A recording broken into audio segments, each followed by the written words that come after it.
I look at Lee Kuan Yew and I ask Lee Kuan Yew, how do I build? How do I build this family? How do I build my business? How is it, what can I do that when I stand in front of people, they can hear the heart and nothing else? And I would write the inspired ideas that would come. Then I'll go to Trump. I know there are different mindsets around Trump, but I read about Trump many years ago, way before he became president. He wrote a book titled Think Like a Billionaire. You know, and I would ask Trump, how do you think big? At the age before he was 30, before he was 40, he was already flying his own Boeing jet. I'm thinking, how can a young man like this fly a Boeing jet with piloting? How do I think like a billionaire? That's my eventual point. And I can tell you a story about each of these guys. I'm inspired. Yes. Yeah.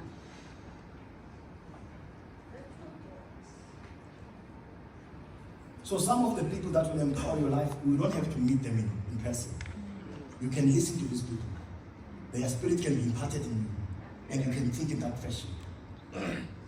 Cool? Can I move on? Yes. So I would advise that everyone have something like this at home. So that your family at least is clear about where you guys are going. How you meet a girlfriend, hi, I love you, for what? For what? For what? Yeah, for what? I love you. Yeah. For what? No. Life cannot be subjected to sex. Speak it. Life cannot be subjected just to sex. For what? And then what? Sex and then what? And then what after? Do you understand? Okay, let's move forward. I'm building my case here. Now, this slide is going to help you in understanding the different levels of paradigm. Do you know how many of us know Abraham Maslow? Before I can continue, please stand on your feet. Just stand on your feet, yeah. So that I don't want this to be what's my time? Hey, done. It's 4:45. Great. Let's stand. Let's sit down.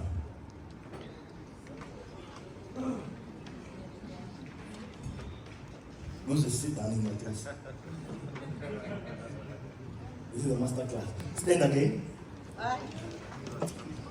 Marina. And sit down. I want to tell you a story about this group. I'm invited to go and speak in a group of leaders for the Department of Education. I get in there, there's a speaker in front of me. So I'm sitting there and I'm listening to this guy. This guy was so powerful. This guy says, you create your world through your words.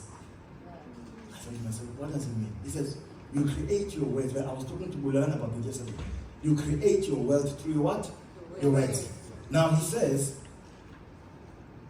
I'm going to show you a quick experiment. And he says, stand up, and everyone stands up. And he says, sit down, and everyone sits down. And he says, do you see the power of words? I didn't have to pull up every one of you. I just said, stand, and you stood. Sit down, and you sat down.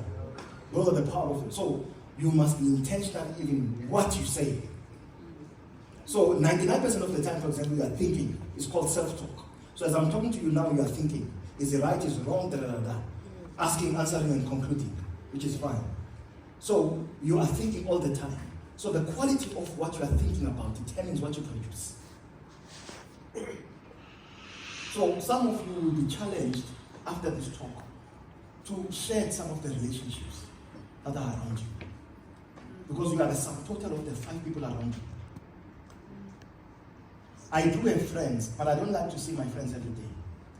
I see my friends once in 6 months. I think like an eagle. I am always in solitude, thinking, reading. Do you know who are my friends?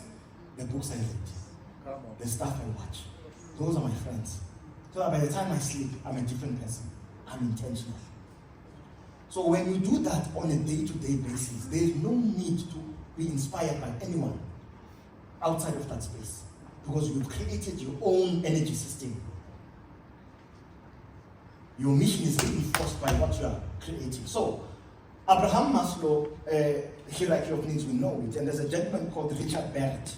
So I got certified to do cultural diagnosis for organization through Barrett values. So Barrett says there are 7 levels of consciousness, of paradigms. The first one is survival. So there are people who are living in a survival consciousness. Everything there is all about safety, physiology, taking care of the day-to-day needs. That's it.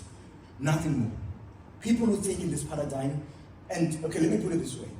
In any paradigm that you are seeing here, there are different, in fact, there are circumstances, there's a vocabulary, there are relationships.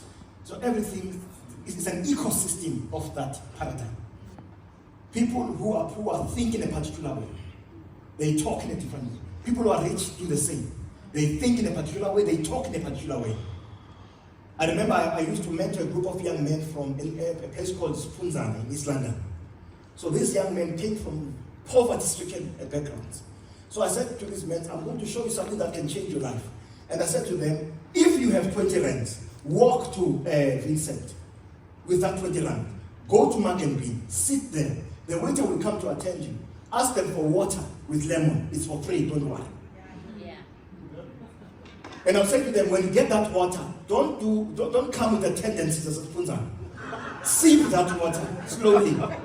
Yeah. Sip it for the next 30 minutes. And when you get there, you have a book and you have a journal. You are taking notes.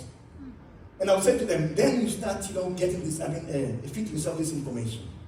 Then after 30 minutes, you just raise your hand, a waiter will come to attend you. Order a juice of mango orange. It's all about 17 or 16 rands. They will give it to you. When you get that juice, I know you are hungry. Don't pronounce that thing. I don't know how to do English. Don't devour. I don't know how to do English. Sip that juice in snippets. And after you've done that, sit there for an hour. Don't be intimidated by the people who are coming here, the colognes and everything. We are plugging you into a new environment. When you want to go to the next level of your life, you have to unplug and be plugged into a new environment. So I said, this is the what you call this, the ritual that will follow suit for the years to come. And that's what they did, these boys.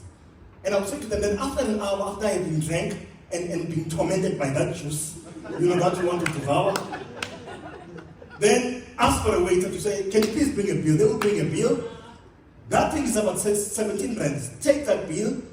The 3 rands, don't take it to buy Enki or a cigarette. Take 10%, which is 170. Make it 2 rands. Give a tip. Because by doing so, you are teaching your subconscious mind that you have more than enough. That's what happens every time you give. Powerful. Wow.